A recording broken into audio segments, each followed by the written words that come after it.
O conflito entre Israel e o Hezbollah se aprofunda. O Líbano está se transformando num inferno. O país está sendo destruído e levará anos para se recuperar.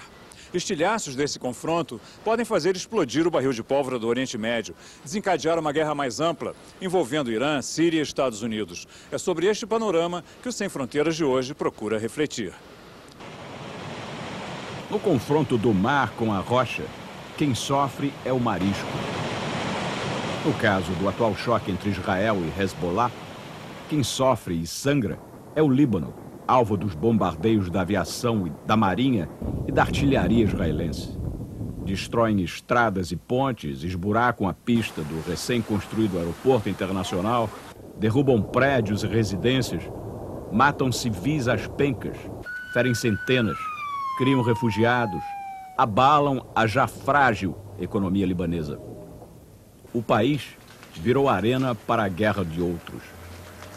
Alguns argumentam que o Líbano merece o castigo por deixar o braço armado do Hezbollah agir impunemente, atacar Israel a partir do Líbano, matar e sequestrar soldados israelenses. Isso é uma verdade pela metade, porque, como bem sabem as autoridades de Israel, o governo do Líbano não tem força, influência ou poder suficiente para controlar o Hezbollah. Nem que lhe caia bombas na cabeça, como agora. Na verdade, o movimento xiita que domina, sobretudo o sul do país, em direção à fronteira com Israel, é mais forte e bem armado do que o exército libanês. Se enfrentar os guerrilheiros com seus tanques enferrujados e aviões de encabular Santos Dumont, as forças armadas libanesas levam uma surra. Especialistas já estimaram que o Hezbollah é a terceira força militar mais competente da região, depois de Israel e do Irã. O número de militantes é difícil de determinar, pois além de operarem de forma clandestina, eles têm ligações de amizade e família que ampliam a rede de apoio aos ativistas mais comprometidos. Até porque o Hezbollah não age apenas no plano militar. Desde suas origens, montou uma rede de assistência social às camadas mais pobres da comunidade xiita, sempre mal servida pelo governo central libanês. O Hezbollah organizou-se também como partido político e, nas últimas eleições, acabou conquistando pelo voto, democraticamente, 14 cadeiras no parlamento de 128 deputados em Beirute. Em função dessa força parlamentar, o Hezbollah, ou Partido de Deus, tem hoje 2 ministros no governo libanês. A numerosa comunidade libanesa no exterior, inclusive no Brasil, admite abertamente que envia contribuições financeiras para os programas assistencialistas e educacionais do Hezbollah. Mas, por certo, não tem como controlar, em detalhes, a distribuição dessas verbas.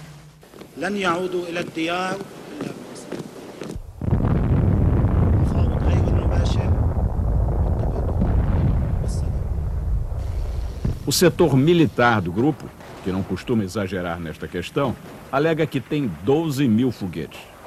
Os especialistas dizem que o arsenal deve ser maior ainda. A maior parte é de Katyushas, de alcance curto, mas há também mísseis Fars, que atingem alvos a 35 quilômetros de distância, e outros chegam a 65 quilômetros, o que já entraria na Cisjordânia. A emissora de televisão do Hezbollah mostrou recentemente mísseis Zelzal, de longo alcance, capazes de ir além de Tel Aviv ou Jerusalém e atingir o deserto de Negev. Lá fica o centro nuclear israelense de Dimona, berço das bombas atômicas que Israel não confirma nem desmente possuir. A precisão na pontaria dos mísseis ficou demonstrada há poucos dias, quando atingiram um navio israelense junto ao litoral libanês. Como essas armas chegaram às mãos do Hezbollah, ninguém revela. Mas analistas militares no exterior têm poucas dúvidas que elas se originam do Irã e da Síria. A fronteira da Síria com o Líbano é porosa o suficiente para deixar passar contrabando. Do tradicional haxixe plantado no Vale do Bekaa a foguetes e explosivos. Israel tem um serviço de espionagem competente o bastante para saber disso. Ainda assim, seu alvo de ataque não foi a Síria nem o Irã, mas o fracote Líbano. O marisco dessa história, o Sem Fronteiras em Londres, levou essa discussão a Nadim Sherhadi, diretor do Centro de Estudos Libaneses da Universidade de Oxford. We know the Lebanese government is too weak to confront Hezbollah now, as it was weak to confront the Christian militias, to confront the Palestinians and all that. But could they have done more to prevent Hezbollah from becoming such a powerful force inside Lebanon? Lebanon has been through civil war, and there is a resistance built into post-war Lebanon against confrontation. And there is a phobia of returning to civil war, which sort of prevents confrontation within the Lebanese society. So when the Syrians withdrew from Lebanon, there were many problems to be resolved with Palestinian elements, with pro-Syrian elements, with Hezbollah and other groups. And the choice was between confrontation. Some of it may be armed, like with Hezbollah, or dialogue and inclusion in the government as a sort of alternative tactic. So there were elections. The group that won the majority is not the group that supports Hezbollah's arms, but they still included Hezbollah in the cabinet, and there was an ongoing dialogue about the arms of Hezbollah,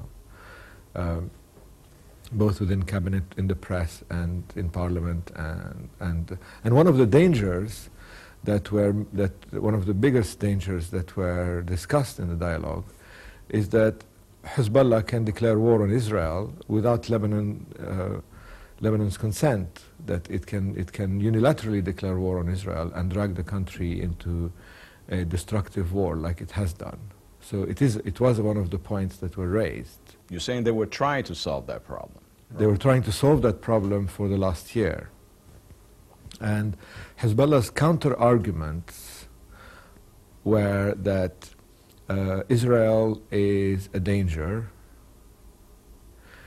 that you cannot rely on the protection of the international community if Israel invades or does any military operations, that the Lebanese government is incapable of protecting the population if Israel invades.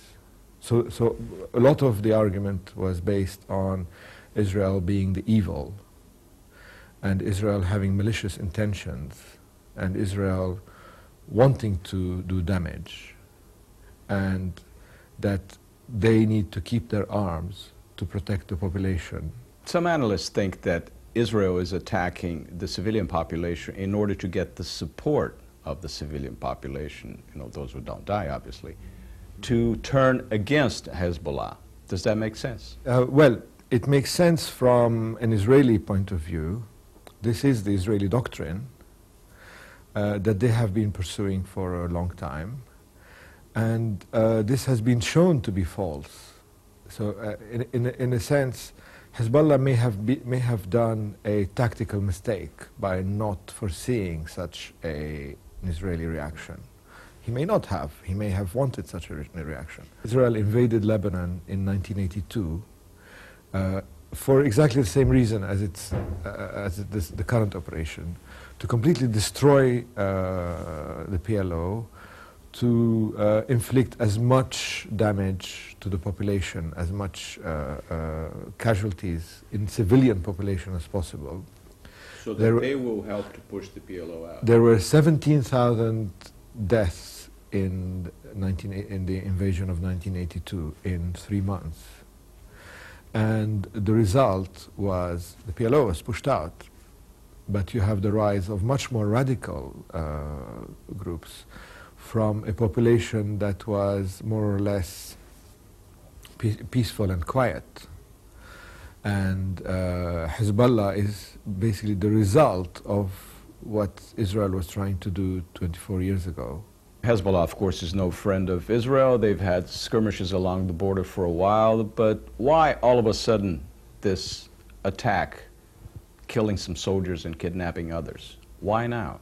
In the last 5 years, Hezbollah's relations with Israel was almost good, in the sense that they were the only Arab party since 2000 to have had an ongoing negotiations with Israel. They've had a very successful negotiation with German intermediaries for the release of prisoners held in Israel, from Lebanese prisoners and Palestinian prisoners held in Israel. In January 2004,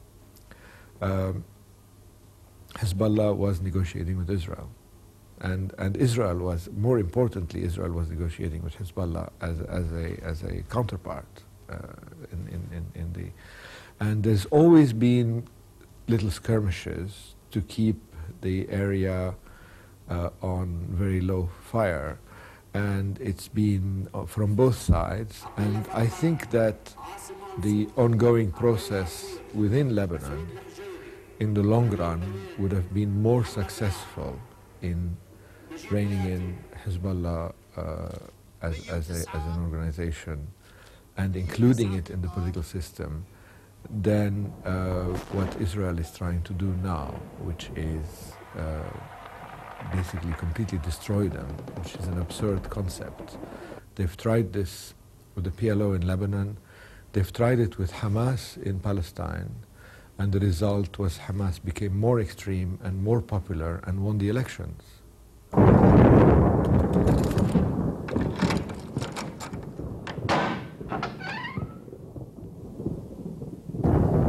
Por que será que Israel decidiu responder aos ataques do Hezbollah com um bombardeio maciço ao Líbano? Afinal, há 6 anos, o Hezbollah sequestrou soldados israelenses e, ao fim de meses de negociação, Israel acabou devolvendo centenas de prisioneiros. Na época, Israel tinha acabado de retirar suas tropas do sul do Líbano, ao fim de uma ocupação que durou 18 anos. A população israelense estava cansada de ver jovens soldados serem mortos num conflito sem solução. Depois da retirada israelense, o Hezbollah cresceu sem parar. Quando a Síria deixou o Líbano há 2 anos, a ONU ordenou que o governo libanês desarmasse o Hezbollah, o que não aconteceu. Até agora não interessava a ninguém quebrar a trégua entre Israel e o Hezbollah. No entanto, o Hezbollah se preparou durante todo esse tempo para o ataque de agora, mostrando um poder de fogo surpreendente. O primeiro-ministro Ehud Olmert foi eleito para concluir a estratégia iniciada por Ariel Sharon de devolver os territórios palestinos e defender Israel dentro de fronteiras definitivas. Os ataques do Hamas ao sul e do Hezbollah ao norte derrubaram esse projeto. Israel não tem escolha a não ser contra-atacar e tentar destruir os 2 grupos. Mas será possível destruir o Hamas e o Hezbollah? As forças armadas israelenses são treinadas para derrotar exércitos regulares, mas milícias como o Hamas e o Hezbollah são muito mais difíceis de derrotar. Só restou a Israel, como opção militar, punir o Líbano por abrigar o Hezbollah. O governo israelense espera que o Líbano acabe obrigado a cumprir a resolução da ONU que manda desarmar o Hezbollah. Por enquanto, o conflito aumentou o prestígio do Hezbollah em parte do mundo islâmico e, pela primeira vez, dividiu o mundo árabe com relação à milícia Hezbollah. Mas em uma semana de ataques, Israel calcula já ter destruído metade dos 13 mil foguetes do arsenal do Hezbollah no sul do Líbano. O governo Bush deu sinal verde a Israel para continuar atacando pelo tempo que achar necessário. As condições de Israel para um cessar-fogo são a devolução dos soldados sequestrados, uma força do exército libanês garantindo a segurança de Israel na fronteira e o desarmamento do Hezbollah. Se Israel conseguir tudo isso, terá derrotado o Hezbollah pela força das armas. Mas será que esta crise tem mesmo uma solução militar? O Sem Fronteiras conversou em Nova York com o cientista político Stephen Cook, especialista em Oriente Médio do Council on Foreign Relations. If Israel wants to undertake a full-scale invasion of Lebanon along the lines that they did in 1982, then there is a possibility of military victory. But to this point, they have clearly shown that they don't want, other than brief incursions into Lebanese territory within close proximity to their own border, it doesn't seem to me that the Israelis are gearing up for a large-scale invasion that would result in yet an occupation of Lebanon once again. So there clearly has to be some sort of diplomatic solution, but I have to stress any diplomatic solution is going to have to push Hezbollah beyond lines where they can hit Israel, and that will ultimately lead to some sort of change in Hezbollah's status. To leave the situation as status quo would be for inviting this situation once again. We had something similar in 1996. We have it now in 2006. Every decade are we going to play this thing out? I think there needs to be some sort of fundamental change. What can Israel expect from this large-scale bombing of the Lebanese infrastructure? Well, the Israelis make the argument that the Lebanese government is responsible for not taking action against Hezbollah. I think this is a specious argument, to say the least. The Lebanese government is weak in comparison to Hezbollah. And the Israelis certainly are getting to the point, if they have not already passed it, where they've overreached, where, you know, there were many Lebanese who were angry at Hezbollah and would like to see Hezbollah dismantled, and were angry at Hezbollah for bringing the IDF's wrath down upon their heads. But now with this systematic destruction of Beirut and other parts of the country, that anger is being shifted away from Hezbollah to Israel and the United States. I'm not quite sure what they hope to achieve. As they have destroyed Lebanese infrastructure, the rockets continue to fall on northern Israel. For the U.S., what will be the consequences of what's happening now? Well, it's important to understand first that the United States and Israel have a real confluence of interests here. Hezbollah, prior to September 11, 2001, was the one terrorist organization that had killed more Americans than any others. Given Washington's global war on terrorism, any military action that degrades or even destroys Hezbollah is, from Washington's perspective, a good thing. That's unlikely to happen. So Washington is now very slowly gearing up to explore diplomatic solutions to the current crisis. Iran is clearly looming as the main threat to Israel and the U.S. in the region. What is Iran gaining from what's happening now? I think part of this, I wouldn't go so far as to suggest that Iran, Syria, and Hezbollah are tightly coordinating what's happened. But I think there's a broad coordination between those three actors, and clearly there's a demonstration, this is a demonstration of Iranian power in the region.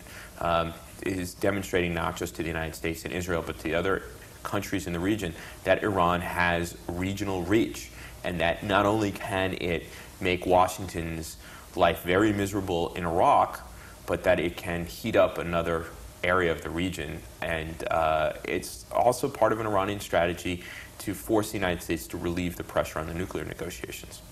But in the end, will Iran advance strategically because of what's happening now? I think I think there is an Iranian moment in the region right now, and I think that's not necessarily a consequence of the current crisis in Lebanon, but I think it's a consequence of Washington's invasion of Iraq. And what essentially we've done is we've handed them the cards to a whole range of issues in which now Washington needs Iran more than Iran needs Washington, and that includes the situation in Afghanistan, which is on Iran's border. The Iranians can certainly work to destabilize that situation. They can and have played every side of the table in Iraq and have been involved in fomenting violence in Iraq. And now, quite clearly, in Lebanon, they have a hand to play because they finance Hezbollah to $100 million a year and provide weaponry for Hezbollah.